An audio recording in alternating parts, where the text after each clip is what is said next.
What is up, everybody, and welcome back to yet another episode of the Camera Junkie live stream. My name is Luis, also known as Mr. Camera Junkie, where I remind you, as always, to upgrade your skills before your gear. Now, if it's your first time here, welcome.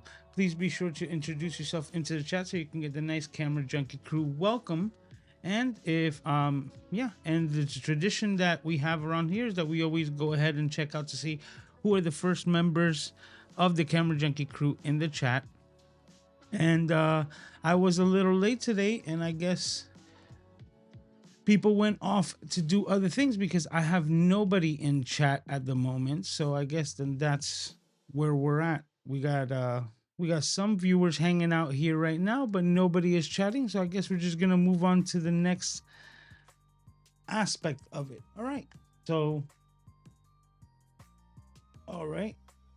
Today we're going to be testing out a couple of different cameras. So I was fortunate enough to get in contact with YOLO Live, and that company sent out a new webcam, a new AI webcam. It's called the S3 from YOLO Cam. So YOLO Live made a camera called the YOLO Cam S3, and it's an AI powered little USB-C connected webcam. Now, right off the bat, I thought about the other competitor, which would be the ObsBot. So we're going to be doing a showdown versus those two cameras today. And to give you a bit of that aspect, let me show you what I've done. So right here next to my main camera, I have the YOLO Cam. YOLO Live is the name of the brand of the company. So I keep saying YOLO Live, but it's the YOLO Cam S3.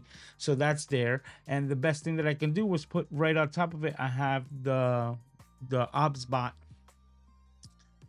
Oh my God, I'm going to write the name. Tiny 2. Yes. Yeah, right? You know what? Let me make sure.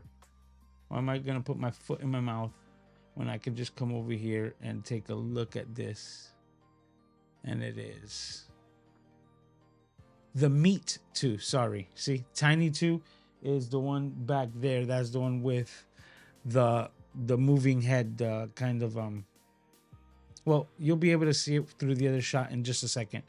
But right now we're going to be testing out, and I'm also going to give you a behind the scenes, because on top of the image quality that we're getting from these cameras, we're also going to be testing, as you can see here, the actual programs and what you're able to do with them, and with and without, so to speak. What are their possibilities, or their strengths and their weaknesses, their limitations, so on and so forth.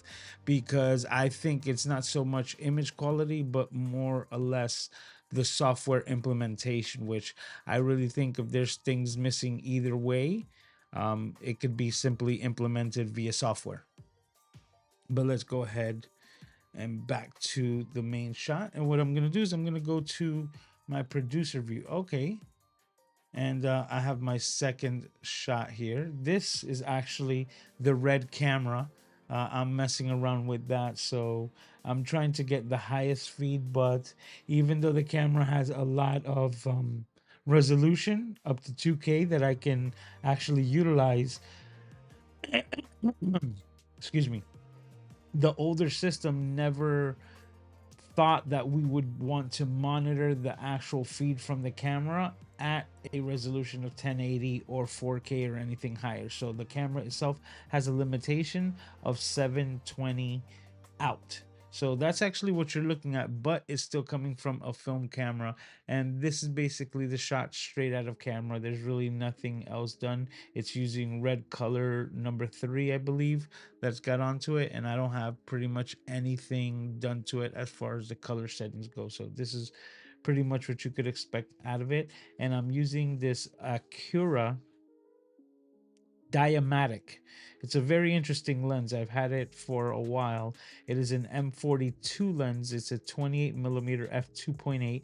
I'm running it at f4 because at f4 it actually like works normally. The cool part about this lens is that if you open it all the way to f2.8, it actually is like putting a halation filter on it, kind of like a white pro mist, and all of the lights in the shot are just gonna like just glow. Like it's literally like a built-in filter. It is so interesting of this lens because anything stopped down past the 2.8, you don't get that effect. Now you get some really interesting flares, but you don't get that halation, that blooming effect. Yeah, that's the actual word, the blooming effect. So we got Mookie in the house. He's saying hello there. He says, very interested to see what the AI webcams can do. Yes, and that's why I'm trying to see exactly what the AI is. But in today's day, AI is a catchphrase or a buzzword. So the AI is not like it's gonna be talking to you, but in this case, it is implementing it in two completely different ways, which is what I want to touch on in a bit. Okay, so in the producer mode, as you can see, there's no bells and whistles, but what it does is that it allows me to easily switch between cameras. So I can just select this one or select the obs bot, which is what you're looking at right here. So there's a lot of cameras going on. I need to make sure that I got it going correctly. So this is the obs bot, and then I could easily select the S3, which is that one. As you can see, we're getting very similar angles. So you can see, don't mind the mess of lenses on my desk. That doesn't exist. But yeah, this is exactly where we're at. Right here, you can see that's the iPhone that's giving me the behind the scenes shots via NDI. And this is the shot that you could expect straight out of camera from the S3. And just to show you that a little bit more, I go into the live demo mode. As you can see, my camera effects here, we got nothing going on. And this is straight the image that you can get out of the S3. And click over here to the OBSBot. As you can see, we're dealing the same right here. So this is the image that you're getting, and this is the color signs that you'd be getting right out of it.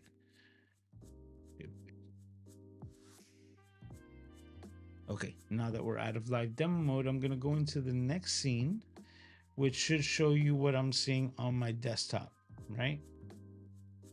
Yes. Okay. So this is what we're looking at. This is what you could expect out of the programs, but let me just do one. Let me do each one by one, so to speak. Okay, so right now I'm just gonna minimize the OBSBot and I'm gonna open up the YOLO Live. So this is what we're seeing out of the YOLO Live, and this is the software and the app, like the what you can and cannot do with this camera. I'm just opening up all of the aspects here so we can see. So right off the bat, a cool feature is that this has a 16 by 9 and 9 by 16. So we can flip the image vertically if that's something that you want to do. And that S3 cam, it has magnets on both the bottom and the side so that you could easily mount it in either orientation. So that makes it really cool when it comes to that. Then as well, we have the frame rate. I chose 60 hertz, but as you can see, you can go 25, which is the PAL, 25 and 50 hertz, and then 30 and 60 for the NTSC. Uh, in this case, we're running the today's stream at 60 frames at 1440. And that's how I have basically all the cameras set up to that frame rate. Okay. Then on top of this, image version. Really don't know what that does and don't have an ability to change that. So we'll leave that here. The sharpness is at 5. I really think that a lot of these cameras tend to be over sharpened, right? This one doesn't seem to be too bad, but if you did want to get a softer image, this is something that we can do digitally. We can just take all the sharpness off and it's going to soften the edges a bit more, which would probably give you a softer look, something more that you would like or prefer instead of being like hyper fixated with or hyper detailed with all of these webcams. Okay, we have contrast. See, we can wash it out, drag it low, crush the blacks where they look fake, they look Vanta black, where you can't see any wrinkles. I like to be more or less right there. Let me see here. I'll add a little contrast to it. Saturation, same thing with the color. If you can see the color over here on the upper left hand, the purple, right? When we hit the saturation, that's definitely going to increase. Oof, looking Trumpish.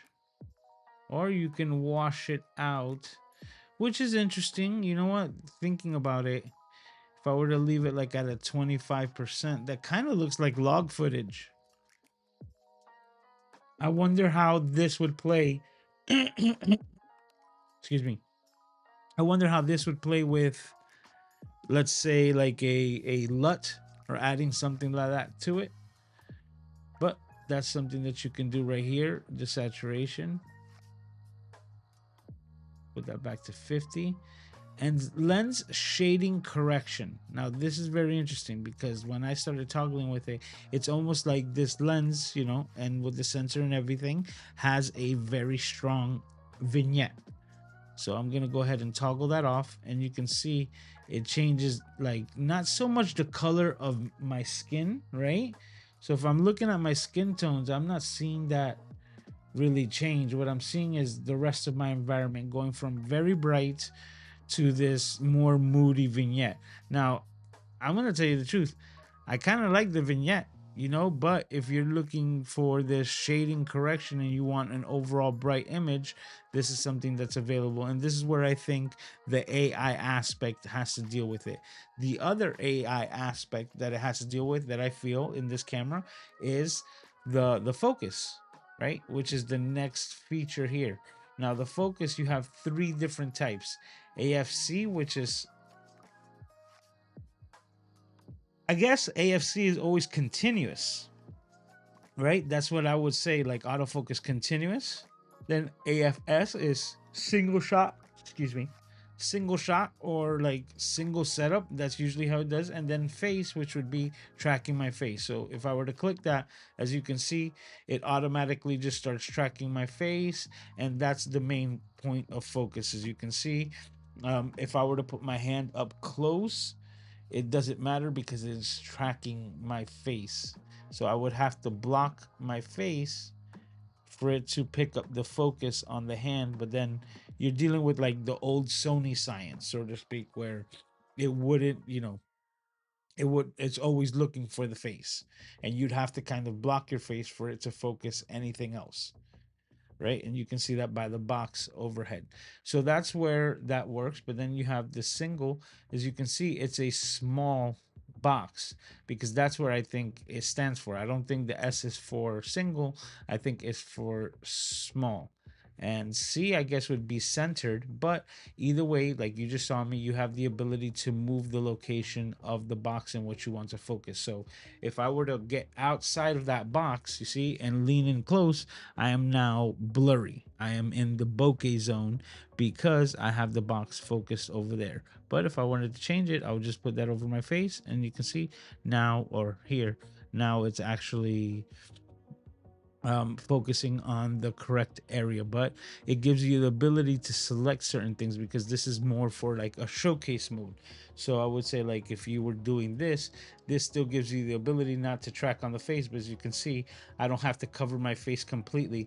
If I were to put any item within the box itself, it's gonna focus on that, even in the corners, because it is the closest thing to the lens, and it lives within this box here. So that's a cool way of getting past that. As you can see, I put it over my microphone so that when I don't have something in this general area, what it does is that it doesn't focus on the microphone, and it leaves it in that same bokeh zone, right? And now it's focused on me. So this is a good way of being able to utilize this camera easily.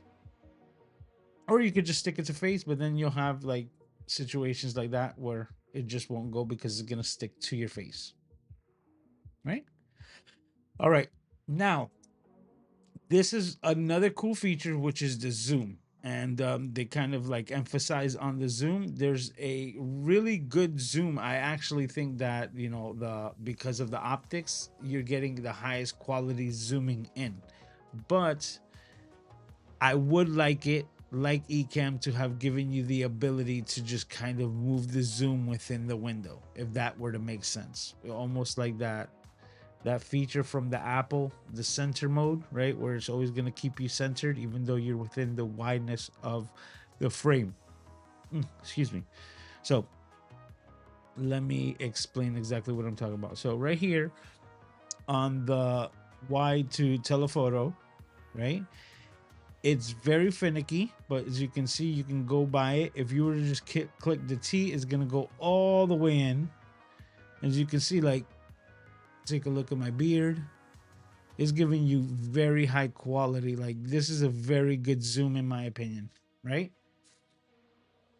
If we leave it, go to the back, I actually think like that's a very good quality zoom, but I have no way of moving it. See? Move out of it. So let me explain to you exactly what I mean. I'm going to go back into the producer mode.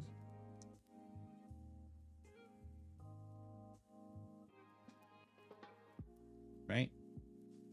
And then I'm going to go into live demo. Okay, so now that we have the camera here, actually, I think this is the Osba. Yep. Now that we have the camera here, right, within Ecamm, the digital zoom right here, right, as soon as I zoom in, I don't think it's of the same quality. See, because it's not optical. But within this window right over here, you have the ability to move that zoom anywhere you like. And that's not a feature that is on this camera. So like, let's say I zoomed in with this camera with the new S3, I have to be dead center or adjust it to get it to be framed correctly, which is not the end of the world. But this is one thing that I think could be easily fixed through software, right? Where you have the ability to just do this. Now, using this camera in its wide form with Ecamm, you have the ability to do just the same, which, like I said, this is definitely good enough quality. Like, the image that you're getting out of this could be everything that you need, and it's said and done. And because you're not dealing with lenses and a bunch of other things, you can use this just straight out of the box, and with Ecamm zoom into your liking, and that's it, even completely bypassing the software. But I like to make the most out of my camera, so in this case I would like the zoom feature that's built into the application to have something like this, where you have the ability to adjust how to frame it once you've zoomed into it. And that way I think it's going to be a lot more feasible and a much better experience for the user. Okay, so let's go back to the edit screen. That's just what it's called. Okay, now that we're here and here, okay, we're back to it. So that's the wide and telephoto settings on it. And like I said, it's not that it's not clear and that it's not good. It's just it doesn't give that ability to do so.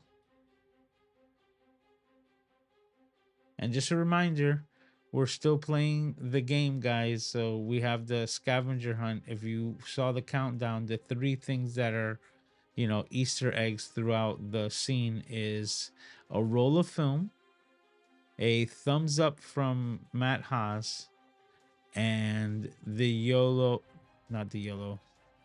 OBSBot Meet 2 SE, which is just like the one that we're looking at over here, but it's the white version and it only does 1080. But I digress. All right. So now we're back. No, now the next one is exposure. It's set to auto, right? Anti-flicker is 60 or 50 hertz, which is basically the same thing. If we were dealing with a LCD in the background like this guy over here, that would actually be flickering. You'd be able to mitigate that with its anti-flicker aspect. And this is exposure.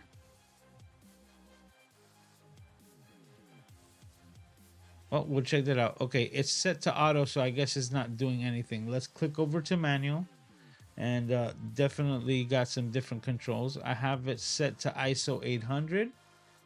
We could bring that down to 400. That looks a lot better. And FYI, the lower the ISO, the cleaner the feed usually is. Right?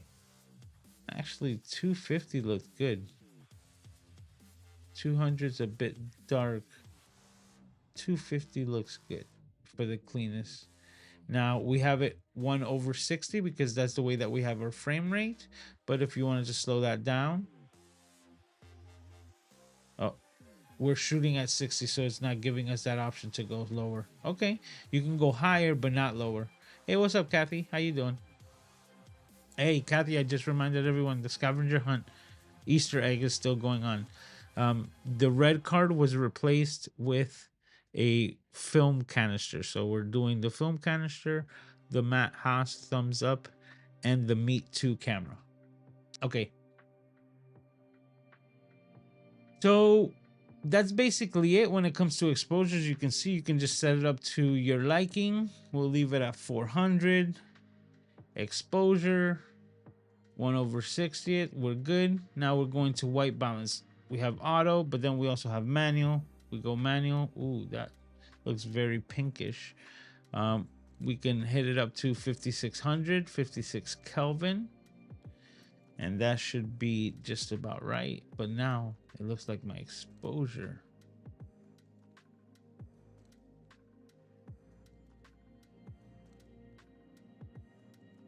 Yeah, that just looks better to me.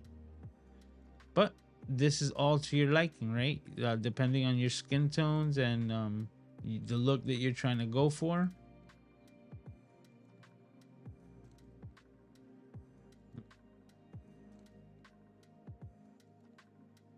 Actually gonna put it down to 52. Look a little bit more warm than I like. Okay, blue offset. Red offset. That's actually really good, to tell you the truth, because most people don't know that lights usually have like a blue or a magenta shift to them. Sometimes the blue could be considered green, but it's right there on the line. And this gives you the ability to adjust that. See, that's pretty cool. It takes like, if I remove the blue, you can see how the orange, like especially over this side, it gets highlighted. Throw it all the way to the other side and it removes it. Definitely goes a lot cooler. Okay, not bad, not bad. Okay, and then audio settings, which this is pretty interesting because I didn't even know I had a microphone, but just like the other AI cameras, it does have a microphone. The obs bots, you're able to turn them on and turn them off by certain phrases. I have that completely turned off on the software, but it is an option that is available. And these are the basic controls. So even though you have a lot of things that you can do with it, I think that the one thing that I would add to this definitely would be that, like, being able to control where you want the zoom to go with such a wide lens. But at the same time, I can see why they wouldn't want to do it. And I'm going to give you an example. When you get towards the edges of all of these wide lens cameras, there is distortion. So if you want to keep the cleanest image possible, obviously in zooming, you're going to want to stay dead center, just like parafocal lenses were back in the day. And this is the reason why. I'm gonna do it, but just to explain it, I'm gonna walk towards the edge of the shot here, the image that you're getting, and I want you to pay attention to my head, because the closer you get to the edge, the more exaggeratedly wide things get stretched out. So just the distance between the front and the back of my head is substantial enough on the corners that you will actually see like a substantial slope. So let me explain to you what I'm talking about. So as you can see how this part is getting pulled out and it just starts looking like almost like a beluga whale, right? Yeah, that's the correct whale. So to try to avoid beluga whale syndrome, right? They're kind of keeping the zoom in the center, but at the same time, like I said with Ecamm, I like the feature where you'd be able to adjust it because you're not always taking a photo of yourself, and sometimes you just want to have that type of control. So that's just me. But now we're gonna move on, right? And we're gonna compare this to the ObsBot software, and you can see it's a much smaller interface, but at the same time we have the ability to turn on or turn off the video feed. So that's where the difference is. We can adjust the size, but this is more or less our control center. I'm not displaying the control center. Let me swap that over here. Okay.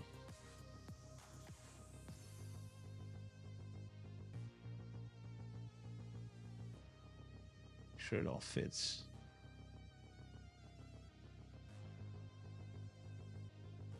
There we go. All right. That's looking a lot better. All right. Let me make sure. Yes. Okay. Just making sure that we're using the correct software and camera is on screen. Okay.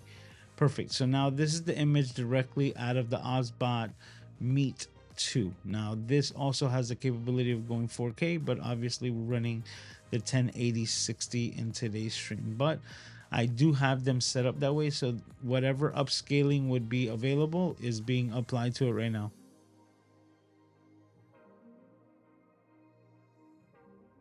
Good call, Kathy, but no. Just gonna put this on screen.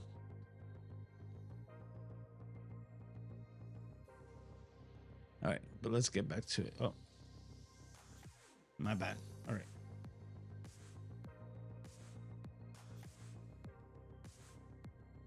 It's still on there. There we go. Okay. Back to the software. Okay, so now this is the control center of the OzBot. Now, as you can see, you'd be able to control multiple cameras. Right? So there you have the Meet 2. And let's go over the controls. Now, the controls, they're giving you 3 options. As you can see, you have console, image, and more. Now, in the more, this is The auto sleep, as you can see, the background. This is stuff that I really don't mess with too much, but I'm gonna demonstrate it just to show you that that has the ability, because you see it has the auto framing like the Apple devices that I was saying. So this will give you the ability, right, to click this on, and says upper body, right?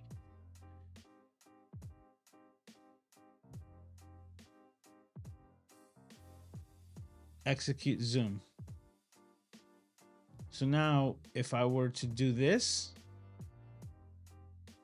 now we're in that framing mode. So now this is exactly what I'm saying. The camera is using all of its like width of camera, but it's keeping me centered mid frame inside of the camera. So now if I were to move over here slightly, you see it's just going to reframe. And I think that this is a really cool implementation of the AI aspect of the software. So if you're someone that tends to move around and doesn't have the ability to have a camera that really is like fixated, this is a really cool feature because it gives you the ability to move around, be yourself, but always stay in frame, right? It's always going to be using like the face AI to keep you in focus, but then also to generate the frame correctly. And if you were to move back, it's going to resize on that frame. And if you were to move forward, it just does just the same, right? It's constantly adjusting. So now turn off that feature,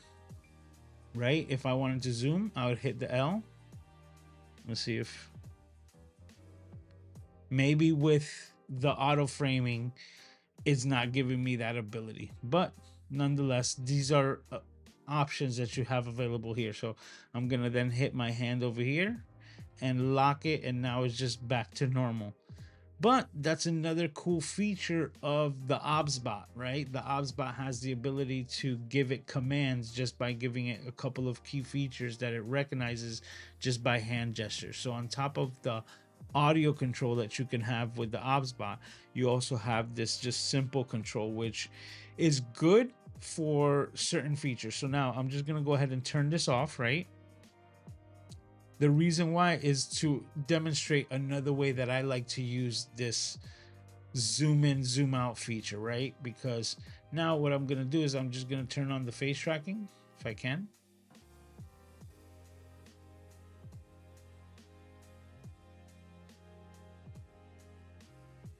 Let's see here.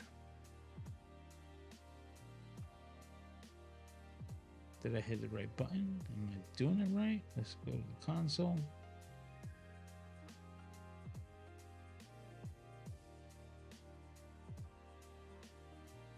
Okay, let's see. Maybe I'm...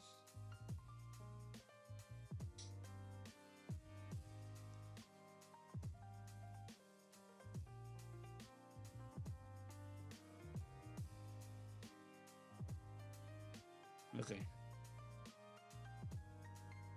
Well, I can demonstrate. Well, I'm gonna demonstrate it this way because I guess I was doing it more with smaller one.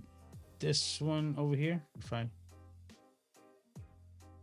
that one right there, the tiny two, which is, let's say you wanted to reframe, right? Right now I have the camera chasing me or following me. So what I would do is I would just set it up to where I want the shot to be. So let's say I wanted this to be the shot. I'll now lock it in here. No, it wasn't supposed to go back. See?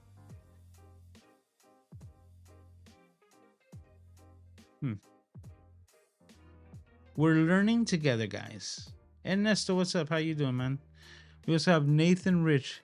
Does the ObsBot webcam, he's got a question, says, does the ObsBot webcam have color grading too? Says, I read the S3 could do it from the software. Well, yeah, you have that ability just the same way, but not color grading. You would be able to adjust the temperature, which is the white balance, but there is no color grading aspect of either of these two as far as software goes. Um, the color grading and adjustments, I would be doing that in Ecamm, and that going into the live demo mode. That's this right here. Let me. close this. So this right here, if I'm showing this correctly, I should be in live demo mode. This right here is where I would be able to adjust brightness and things like that of all of these shots.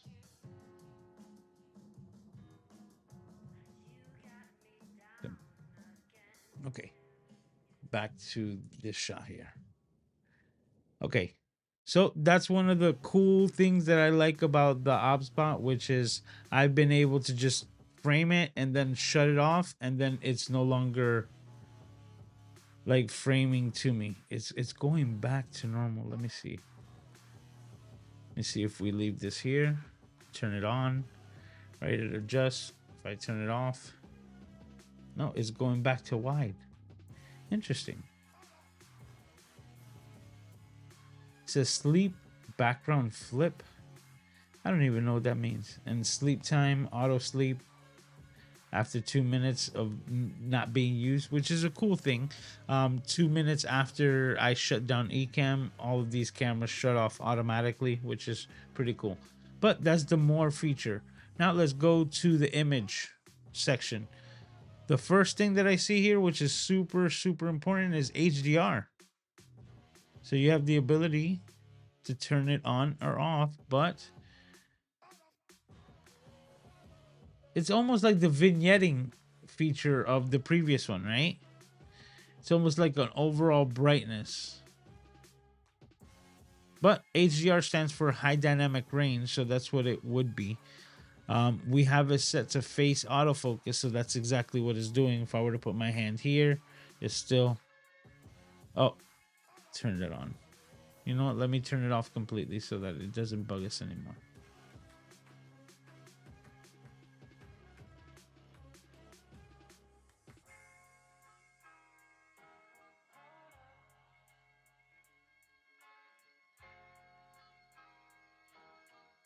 Okay, let's see. Maybe that's exactly what I needed to do.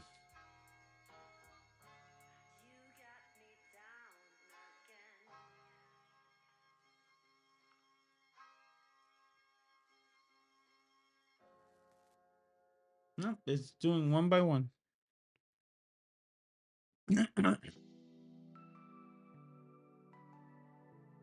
Yep. I gotta be honest with you guys. I'm so used to using the other one that that's exactly what I'm doing. The other one follows you because it has a gimbal on it. So I'm able to move around with having it track me, and then I'm able to shut it all down and it stays in that lock position. So that's what I'm thinking that this one is able to do. But at the same time, what it's doing is that once it stops the tracking, it is going back to wide, which is not bad. Which is like you can set up the shot the way that you like it ahead of time, and then just use the tracking. Look, I keep doing this. If you're Puerto Rican and you speak with your hands, this might not be the best option for you. Just maybe. So once again, I'm just gonna go ahead and shut it off as we continue. Overall image, we have autofocus. This is something that I really like about this software, and I think that the YOLO Live for the YOLO team for the YOLO Cam S3 should definitely implement this because it's so simple and it's something that I absolutely love. If you don't want the jumping back and forth or anything like that whatsoever, you're able to put the camera in manual mode, which you see, if I can make it all bokeh because I'm not in focus, right? We're focusing something extremely close, right? You see, like you can see my hand because that's exactly where we have it, or throw it all the way to the back where I'm still kind of out of focus because it's focusing on the back wall and the things behind me. Or then you could just find the right one where you're the subject in focus right there, lock into your eyes, and now you don't have to worry about anything, allowing you to move completely out of frame, right? And when you're out of frame, you still have the ability to not have it jump to your background and do different things like that whatsoever. So that's a really cool aspect of it. I really like the fact that you can make it manual focus, especially on a webcam. You usually don't get those features. So we have autofocus, and of course you have global, which is just standard, and then you have the face if you're, if you have one. If you have a face and that's what you're putting on camera, then I recommend that that's what you use. Okay, auto exposure. This one, as you can see, I have it turned off because I don't like the auto exposure from OBSBot. Even though it's not looking bad right now. Hey, maybe they did an update, because that's not bad. We have global and phase, the same thing, and compensation. So let's say, yeah, you wanted to boost it up a little bit. You're like, hey, I want to brighten it up. Give it a couple of stops. Not bad. Up to 3.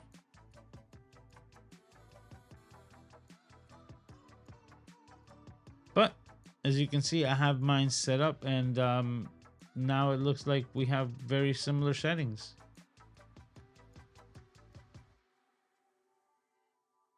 Mine's just a bit darker. I can see it in my beard.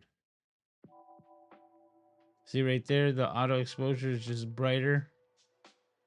This is just a bit darker.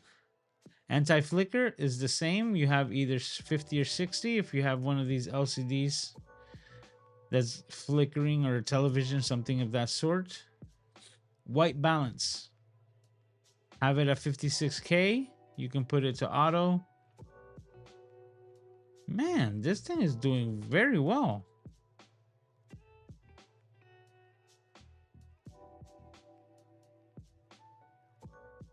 And it's actually showing you and telling you exactly where it's putting. So if I were to reset it, it resets it to 5K. Use 56. That's good. And then the same, you see, sharpness, I have it down to 0. Because if I have it down to 50, you get that over sharp look of webcams, which we don't want to be rocking with. So we take the sharpness down, which gives it a softer image, which makes it look a lot more cinematic or more film-like. You have your hue, saturation, and contrast. Right? See? Take that contrast. My beard brightens up.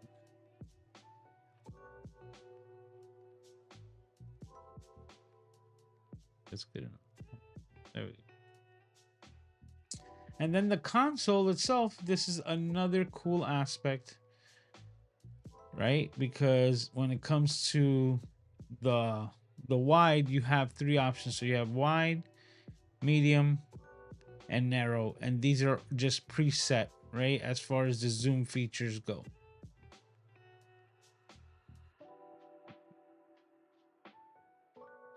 See what I'm doing here? That's the really cool feature that I like. See, this is the same thing. It's not exactly like Ecamm that gives you the ability to adjust it, but after you've done the zoom, you have the ability to adjust it exactly where it is so that you can frame it correctly. See? And that's just that simple feature makes all the difference in the world. Will it keep it? Let's see. Nope, it resets it. So it's like cropping my head off again, but it still gives you the ability to readjust it if that's the way that you're going to use it. See? Like I said, this is such a cool feature now. The other one, the one that actually has the moving gimbal, the Tiny 2, that has 3 available presets. So it gives you the ability to set the cameras in 3 separate locations, focal length, and things like that, which is the difference in the camera. But if you're just looking for something to get started, I can't recommend either of these cameras more, because the convenience factor of them being so small, the quality of image that you're getting out of them, and yeah, there's just feature packed, and the ease of use is, I think, is what's off the charts. A simple USB cable to your computer, and you get to go. And if worst case scenario, let's say you didn't have a microphone setup or anything like that, these cameras also have microphones that you can utilize. And utilizing this setup with a program like the one that I use, Crisp, to eliminate all the background noise, then that's something that would actually be viable, because you're going to maximize the potential of that microphone. It's not the best, but if you're able to eliminate background noise through a third party app like Crisp, then you'll be able to probably use that as like your beginning source. And I still think it will sound better than like a built-in microphone from like a laptop or anything like that, because you're projecting your voice towards the lens, which is going to give it a lot more vibrato, and that will be resonated through the microphone. And I feel, I'm not sure, but I feel that the microphone on these little cameras will be hands down better than the one that you'd find on, you know, like laptops.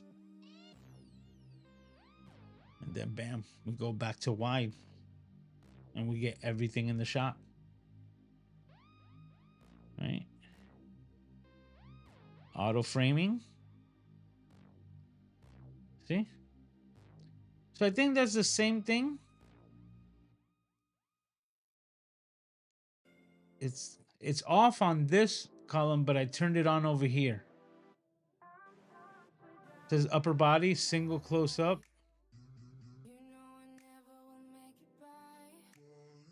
Let's see this.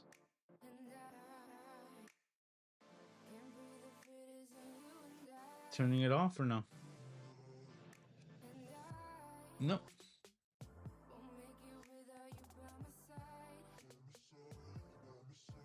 Yep, and it goes back to normal. Okay. Not bad, not bad.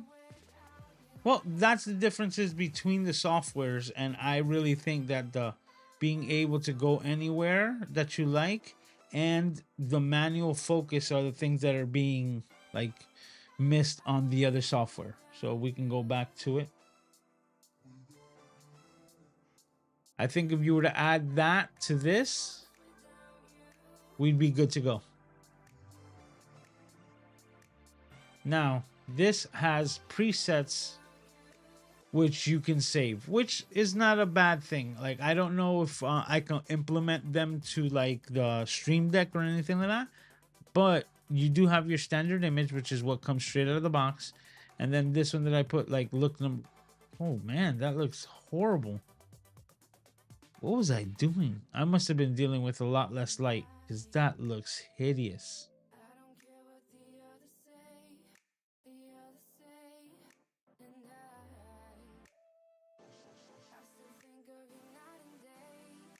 Well, as you can see, what we can do is we can save the scene and we'll write test. We're going to confirm it. And now that's saved there. So now that we come back over here, we have the horrible look from before, the standard, and then the test one, which I just made. Right? And you can see the framing and everything changes. So it's something that could be implemented. I'm going to go back to standard. Hey, standard is probably looking the best right now. Which says a lot, because if the camera is nailing everything out of the box almost perfect, then that means for the novice, someone who's really doesn't care about this is a plug and play device. Just throw it on there and you'll be good to go. Get good lighting, appropriate lighting, and you'll be set. But let's go ahead and check to see exactly what you guys are saying before we close out. I don't have Cities God this week, but I do have Snap Decisions. We'll get into that in just a second.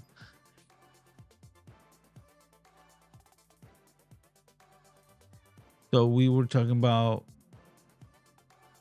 we got Ernesto saying happy Saturday. How you doing, brother? Says technology, LOL. Technologia. Tell me you guys seen that meme or that audio clip that everybody uses. Technologia. Says, have you checked the S3 video quality and software yet? Sorry, I just joined. No, that's fine. That's exactly what we were looking at right here. Like, this is the software and this is the looks that you can get out of it. I'm like pretty much impressed. You know what? Let me go back to the producer view. Right? Which this is the S3. Let's, I guess, zoom out here. Right? Oh, I'm zoomed in digitally. There we go. Okay, so this is the shot of the S3, and this is what you could be expecting straight out of camera, software or not. We're using Ecamm to broadcast. We're displaying in 1440 at 60, and I'm running this camera at 1080 60. So it does have higher quality if we were to go to 4K. But let me know if you're interested in seeing the 4K quality, because it'll be something that I can do maybe for next week, right? I will set up the entire stream to be broadcast in 4K 30 to see if it interests you to see the quality of these webcams in the 4K quality. Okay. So that's where we're at. Let me see. Nathan says, I heard from Tom Buck live stream that he thinks the S3 is the best webcam video quality he's ever used. He gave it 11 out of 10. Can you help us check? Well, you tell me, because this is the camera straight out of like the box. But like I said, the highest quality, we would have to do it next week, because I would have to run a 4K stream. And right now we're running a 1440 at 60 frames, which is something that I started testing out, but I started to like, because a lot of the cameras are running closer natively to that. So for the scene that I thought, oh, I'm in producer mode, my bad. If I go back to shot number A, this one, right? But then go to this shot, right? This one right now, this red camera, I could only get going with that aspect with the 1080. I don't know how the 720 would look if we were to try to upscale the 720 image to 4K. Especially, we won't be getting all the extra frames. Viju saying, hey bro, how you doing, man? I believe that's the man all the way from India. I wonder what time it is over there. Mookie says, what is the small black object in between the two camera lenses in the background? A 35 millimeter film canister? No. There's no film canister over there, but good try, good try. Mike Lee. Welcome, Mike. I believe this is the first time that I see you here. He says, I heard you yellow people say that the raw video quality is superb. Dude, I'm liking it. I haven't had any issues with it. I've been very impressed. Another thing that I've been impressed with it is its weight. It's like it's got a little heft to it, so it feels quality. And it's got magnets, strong magnets, strong neodymium magnets on the bottom and on the side, so that if you're using this more for vertical or wide, I really want to test its low light capabilities, right? So you know what? Let me do something here. Let me turn this light off, because I don't think it's gonna make a big difference for the webcam.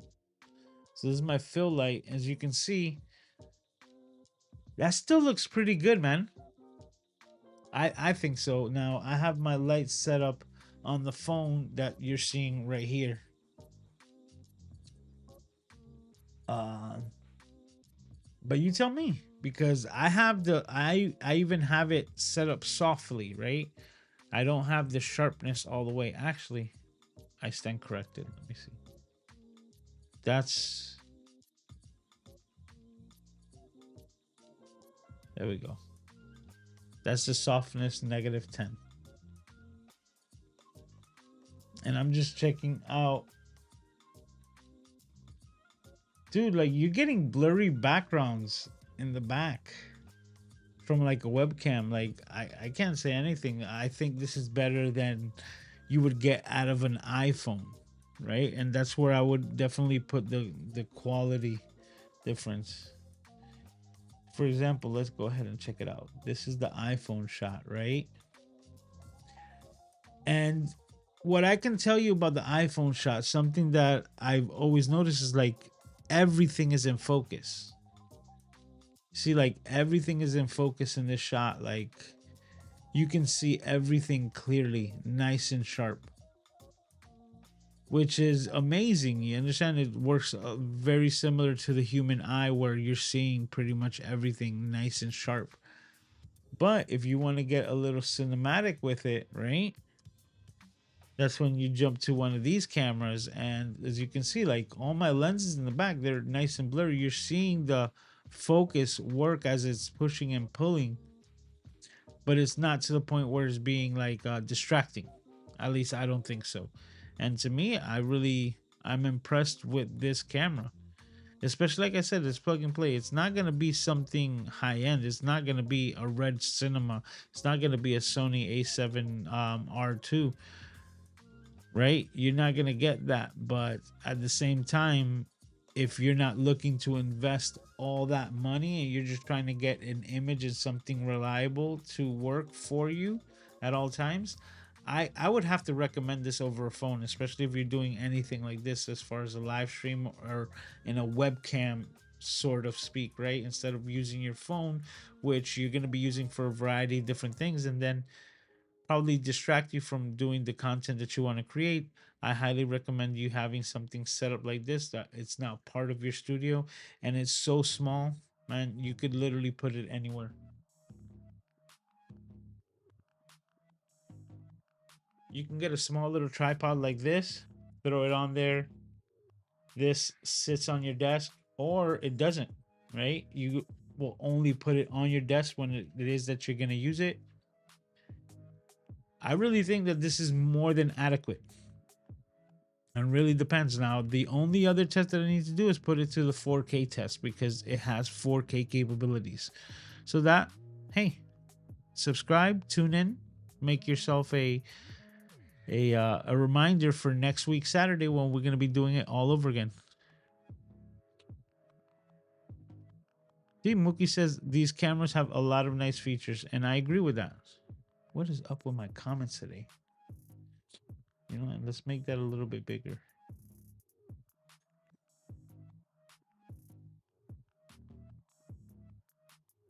Censor it if we can. There we go. OCD. All right. He says, wow, wow, wow, I can't believe this is the S3. Yeah, and this is, like I said, this is the S3, and this is the quality that you're getting right out of it. So I'm glad that you like it, Mike, because you'll be the one letting me know, right? I'd have to revisit and watch this live stream to see exactly the quality, but you're seeing it in real time. He says, this is like my Sony A6400 and better. Oh, that's high praise. I'm definitely going to have to take a look at the replay on this. Says this is unbelievable video quality. It's magic in a webcam. Thank you for showing. All right, man. Thank you for sharing your opinion. Like I said, you're letting the rest of the community know how you feel about this camera, which is very important. And these are comments that I'll be happily able to share with the YOLO team to let them know that they're on the right path with this camera because you're liking the video quality. Mike Lee says, how's the autofocus? Now, I'm going to go ahead and go back to it because I have it open. And I'm going to tell you, I like the autofocus setup here real quick. So I'm going to go back to the screen where I can show you, right? There we go. And just to show you right here, you see like this box, I have the ability to set it up. Now, if I put it at the bottom, it's going to notice the microphone is the first thing inside of the box, so it's gonna focus on that, and it's working like that because I have it set up to like continuous or centered autofocus. Now if you want something more specific, you hit the S and you get the small aspect, but it's gonna do the same. You see, it's focusing on the microphone and I'm kind of blurry, but then I'm able to move it right to my face, and now my face is in focus and the microphone is blurry. And even if I were to move things within this area that is physically closer to the lens, the autofocus is fixed on where I set that box. So if I set it on the background, once again, it's not going to be focused on me. But then you have the face autofocus, which is the AI aspect of it, which allows me to move anywhere here. And as you can see, everything stays out of focus unless it's me. And that gives you the ability to move things over and out. But if you're a content creator that is showing things and displaying them and you want to highlight like a particular item, that I recommend going with the centered autofocus here and just setting the box over your face general area. Now, what this does is that it eliminates the microphone, and you might not even have a microphone in your shot. But if you have things that are in the foreground and you don't want them to be focused on that, you just set the box up high, right? Keeping you in that frame, but now it's not dedicated to the face. So it's not doing like Sony autofocus. And if you were to put anything closer to the actual lens, even if your face is in view, it becomes in focus, as you can see. All right, and it's not trying to stick to my eyes because it recognizes that a face is on there. It recognizes that there's something closer to the lens itself, which will be like your showcase mode. And once the showcase mode is done, bam, you're set. You put it down, and now you're back in the mix and you're in focus, not your microphone and nothing like that. So this is a really cool feature of the autofocus, and as you can see, I think it's working phenomenally. Yeah, I'm looking at that. This is really good quality. And I shut off my my fill light. If I could turn it back on. There we go.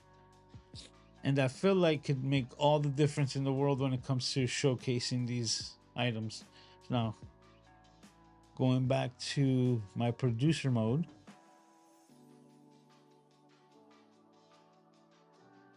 That did not work. There we go.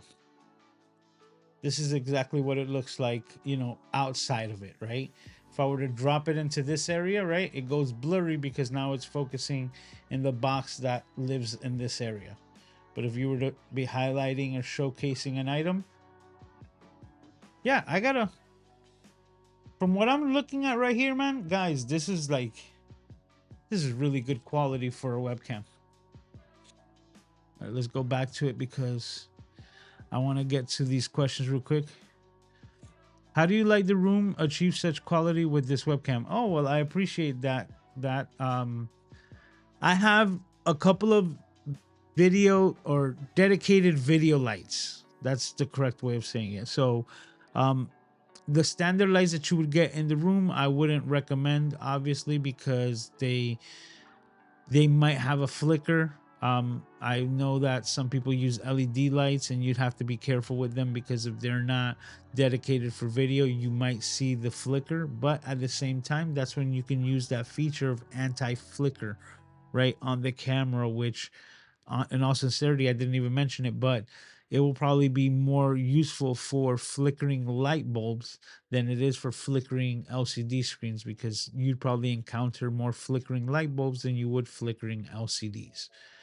So that would probably be the cool thing, depending on how your infrastructure is set. And for those of you who don't know, NTSC is a 60 hertz platform for cameras. PAL is the 50 hertz, and that's just the difference on how we use electricity compared to European and other like Eastern countries.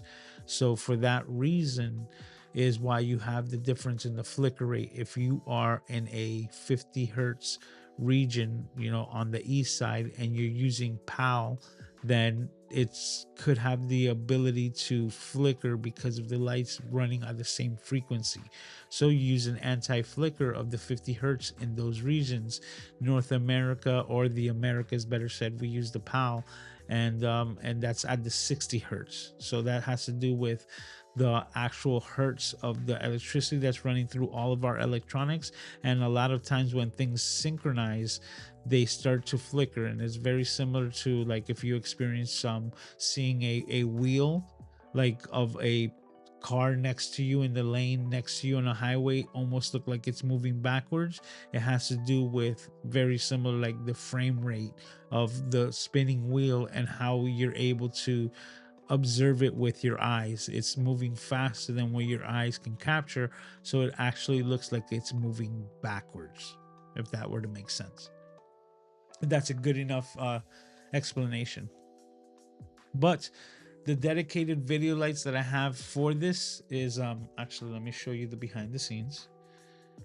I'll show you that one.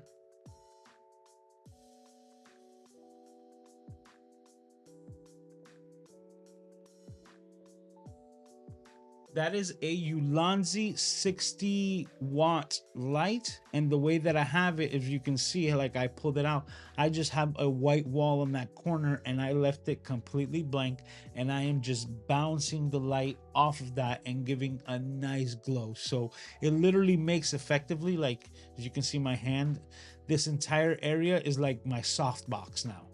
So I got the biggest softbox that I could possibly have.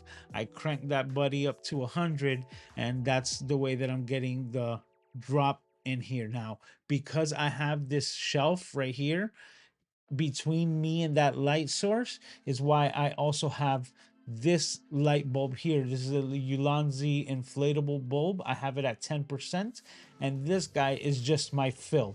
It almost acts to make almost like this shelf invisible and give me the same type of glow that you can see that kind of matches right underneath it. So it's just a consistent glow. And then the last one, which I'll go back to my producer view, right, is what you're seeing right over here. There, bam, okay. And I have it on the same rod.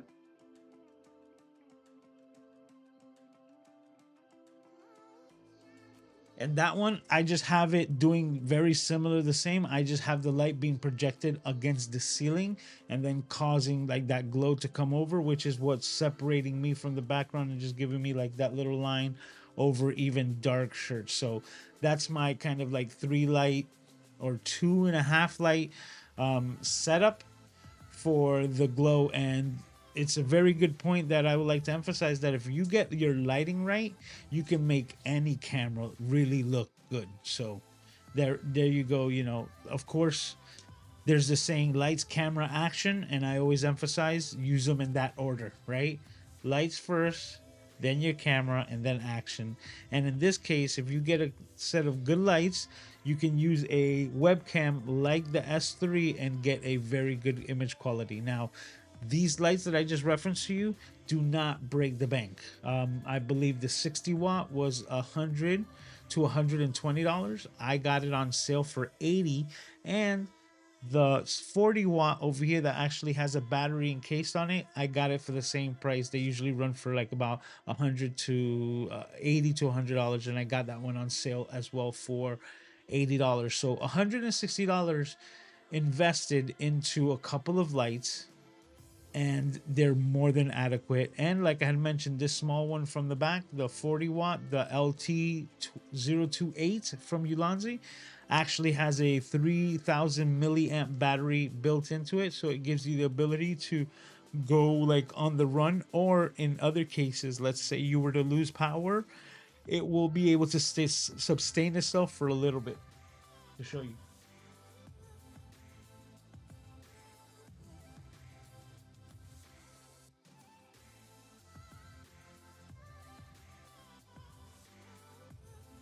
this guy, I'm rocking it at 100% as well.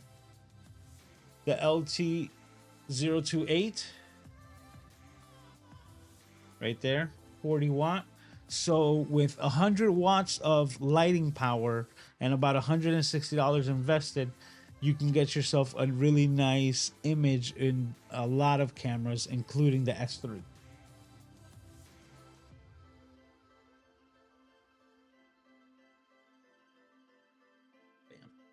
We get that going, and that's it. I also have it on a swivel, so if I need to use it in different locations, I'm easily able to move it over to the side and adjust it. So that's another cool feature of it. Kathy got it. So let me go ahead and put that. That's 1 point for Kathy. We got to keep score. Okay, so the film canister is on the platform above my head, and she got it right. There it is. That's the gold Kodak film next to the canister. So 1 point to Kathy. There you go. We got it going. Parker Jennings saying hello to everyone in the house. Kathy said, "Are you sure Ozbot is not under the table of the spool of filament?" No, it's not. I actually gave it away, you understand, without really giving it away. Just to show you, because this one, you know, I told you guys I had to make it a bit harder, right? So that's exactly what I'm doing. I'm making it a bit harder. All right, but you definitely got a point, Kathy. Because I feel it's still breathing a little bit, probably because of the microphone somehow blocking it. I don't think so. I think it's just doing like the AI and it's just little micro movements, which is why I like the feature in the OBSBot where I can set it to manual, where like you could stand somewhere, have it focus, and then just turn off the focus to have it not hunt. And I think personally that if you can get the camera to not hunt, it almost shows sign of like that can't be a webcam, right? Because the hunting of the focus I feel is something that is like consistently like active from these webcams. Look, I'm looking at this one, and yet this is the one that we have active. Let me go back to this one so that we're speaking into it correctly and you can see the image. So I really feel that that's the difference of the hunting. And if we could just get it through a software update to just have a manual focus, dude, like this is gonna be really good. Okay. Kathy says too much while I'm obsessed with finding Easter eggs. That's so funny. Jared is in the house. JP saying, "What's going on, Lewis? Man, just chilling over here." David Harvey is in the house. It says, "Just got the Elgato Facecam 4K. Not bad." I never got around to messing with that one, but um, I feel that it would be the same thing if you're able to set a manual focus on it, right? I think that makes a huge difference. Oh, thank you, Kathy. And yes, please do so. If you're still hanging out, we're 20 minutes past the hour, even though I was 10 minutes late. So we appreciate you hanging out here with us. Please do give a like on the stream. It is highly appreciated and it's absolutely free. So thank you for explaining about your lighting. No, my pleasure. Thank you for asking the question. That's what we do here every single week. I love to just nerd out about all of these things and see what are the, like possibilities and the limitations to a lot of this tech. And I'm really like we're getting to a point where a lot of these cameras are definitely good enough quality, and there should be no limitation to you creating content yourself, whether it's just something that you're going to be using for your own personal Zoom meetings, or if you're looking to start doing things online like YouTube, Instagram, because this one goes vertical. It's pretty cool. So a lot of cool features and a lot of cool things, coming along the way, because these things, like I always tell everyone, they're always going to be in their worst version, right? Because it's only going to get better from here. So a couple of years ago we had that really weird spaghetti video with Will Smith, and now we can see how far AI video has come, where you can make a video of Will Smith eating spaghetti that will fool just about anyone, and that's where we're at. So it's really exciting to see what's possible coming up in the future with this. But now, with this being said, I don't have cities golf for you guys, but we are going to do another version of snap decisions. That's what we're doing right here. I got to get like a intro or something and be like snap snap snap snap snap snap, but we'll figure that out as we go along the way. Right now we're doing snap decisions. So let's get the questions up if I can find it. Bam. Okay, first question, and we're gonna do this really fast. So this is where you guys get to participate just the same way. I need to hear your opinions on these questions that are being given to us, because I'm also trying to keep it fresh for myself, where I'm not really pre-thinking the answers to these, so keep them fresh for the stream. Okay, so the first question is: would you rather have perfect lighting setup, like we were just talking about a little while ago, or have a perfect audio setup?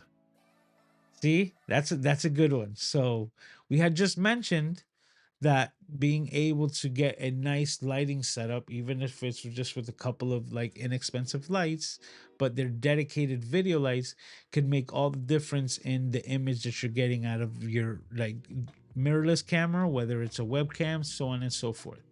So would you prefer having the right lighting setup that's going to make all of your cameras look better, and then have not so good audio, right? Over like let's say you could only max out on like microphones from like your laptop computer, or would you prefer having a gangster audio setup where you sound impeccable, but now your video quality is limited?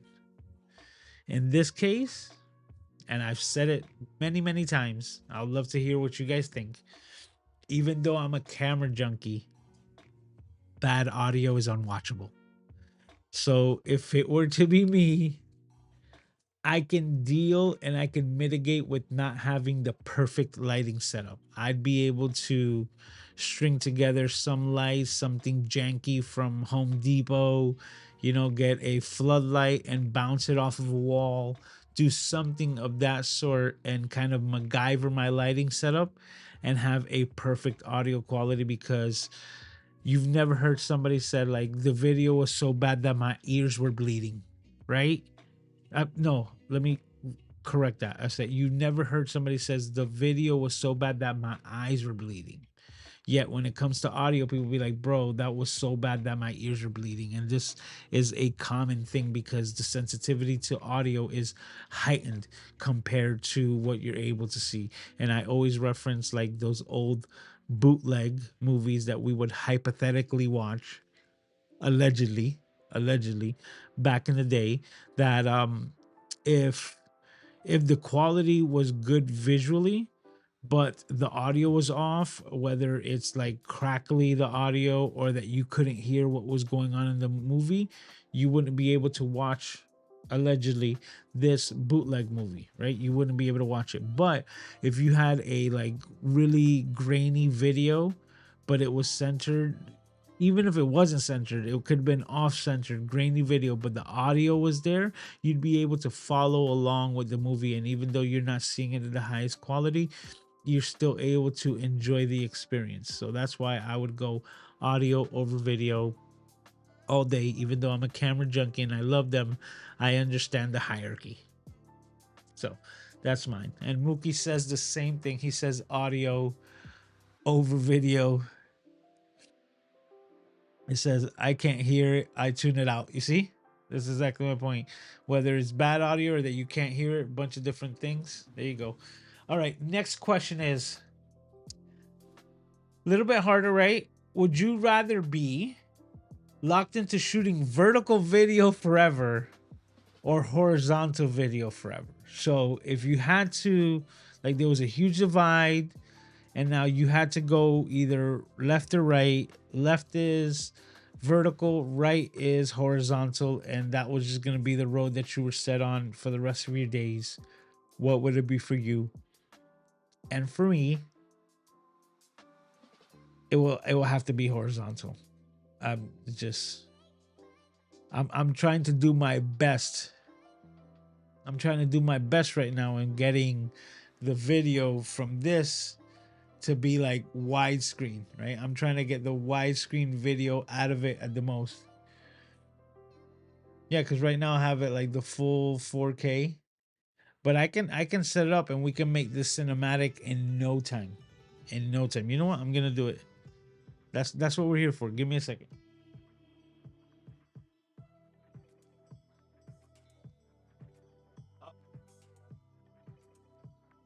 It is a red camera. I just remembered the steps that I needed to do it, and I'll probably have to shut down the camera to get it there. We'll do it for next week. I'll make sure that the red camera has the bars on it so we can make it extra cinematic. But this one I thought was going to be a harder decision, but if it would be vertical or horizontal, I will definitely be going horizontal. Definitely, there's more options, and you could always watch a horizontal video cropped vertically, so that would be my choice. I'd love to see what you guys says. Yep, like David said as well, you can't watch bad sound. That's agreed. But I'm just gonna concur and think that all of you guys are gonna go horizontal. If you're vertical, let me know in the chat. Mookie just the same says I'm team horizontal. In fact, I prefer ultra wide monitors. You see? Yeah. So I'm super horizontal. David also says, I've seen creators work magic with Logitech C920s and one Elgato key light. That's very, very impressive.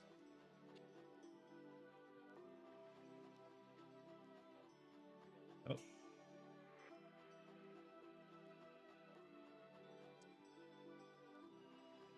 okay. Got to moisturize the pipes. All right. And the last question on Would You Rather: would you rather lose all your raw photos or lose all your edited exports?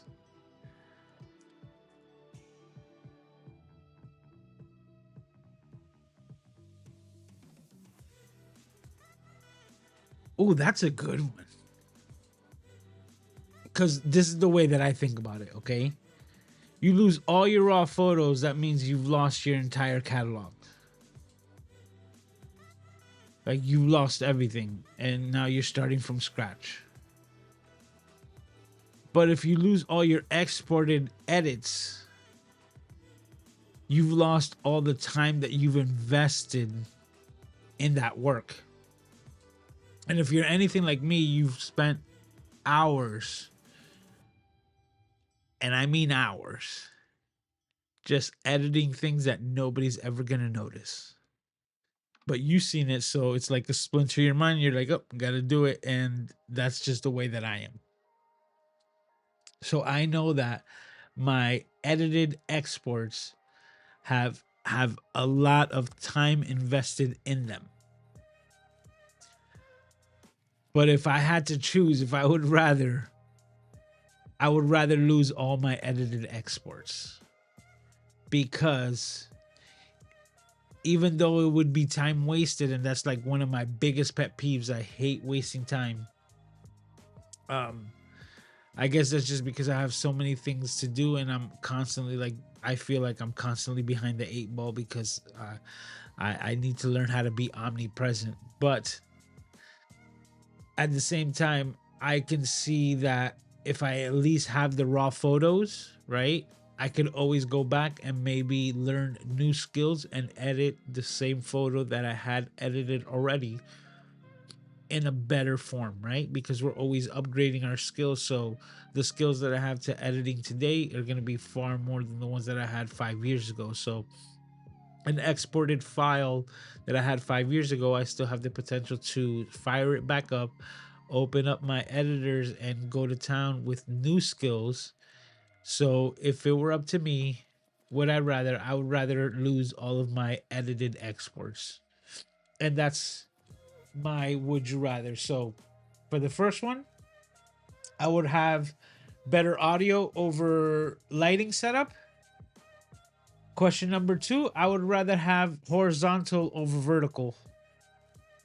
And for question number three, I would rather lose all my edited exports so that I can keep all of my raws. I would then be able to redo them myself, or even, check this out, or even hire somebody else to re-edit those files for me, right? But I have the raws, and the raws are the key to your access to them, because you owning the raw files makes you the actual owner of the image. So there you go. The edited files, that's always a iteration of the original. So definitely prefer the originals. So let's see what Mookie has to say.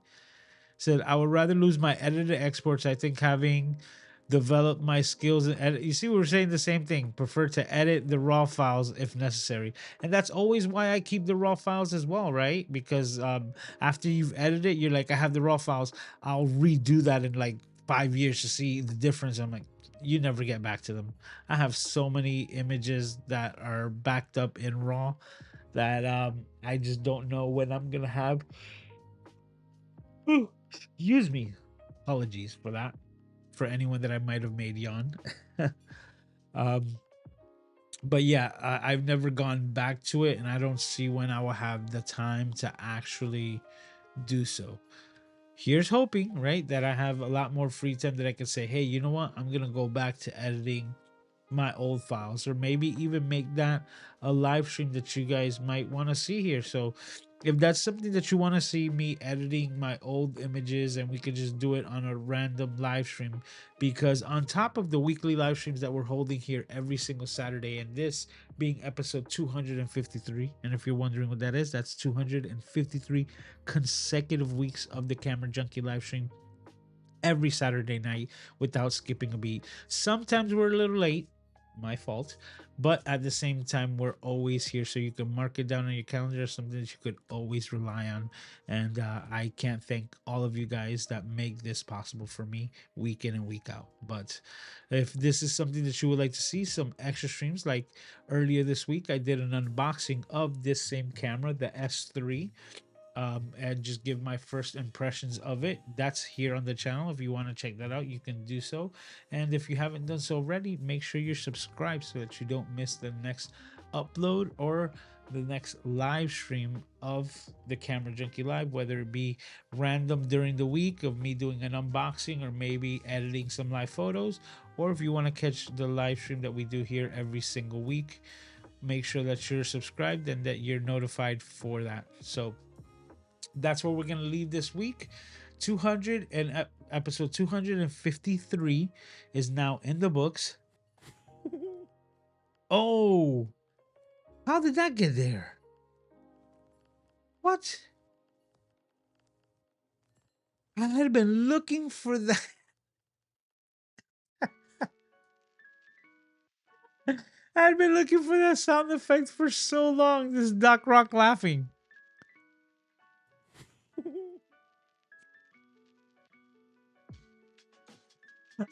That's hilarious. What I was trying to hit was this. Episode 253 is successful and in the books. Guys, thank you as always for making this my favorite place to be. Um, yeah, I think I mentioned everything. Make sure you mark it down on your calendars, 10 p.m. Eastern Standard Time every Saturday night for the Camera Junkie live stream. And I can't wait to see all of your smiling faces while we do it all over again next week, same time, same place. So if you want to see some more live streams, leave it in the comments down below if you're watching this on the replay. And if you definitely want to see these cameras in all their shining glory in 4K, make sure that you're here next week, because we'll be switching over to them during the live so that we can see exactly what they look like. If you thought that that looked good today, you're going to be blown away with what you can see out of these same cameras next week in full 4K glory. So until next time, take care of yourselves and each other, and I will see you next time. Talk to you.